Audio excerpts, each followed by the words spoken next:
जय झूलेलाल। टीजड़ी पर्व जूं तव्हां सभिनी खे लख लख वाधायूं। ख़बर दल्ली राजहरा मां आहे, जंहिंजो विस्तार आहे त दल्ली राजहरा जी महिलाउनि वॾे श्रद्धा ऐं भक्ति भाव सां तीजड़ीअ जो उत्सव मनायो।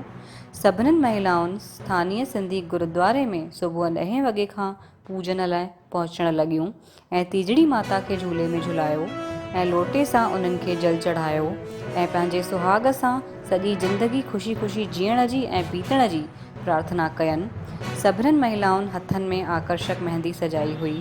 शाम जो संध्या पूजन लाइ सभिनीनि महिलाउनि सिंधी गुरुद्वारे में गीतोत्सव मनाईंदे हुए तीज माता जो पूजन कयो, जंहिंमें भारतीय सिंधु सभा अध्यक्षा साक्षी खटवानी, नीलम कुकरेजा, काजल पंजवानी, दिव्या उदासी, ज्योति आहूजा, ज्योति मंजू लालवानी, सिमरन काव्या तलरेजा, ज्योति कारडा उपस्थित हुयूं।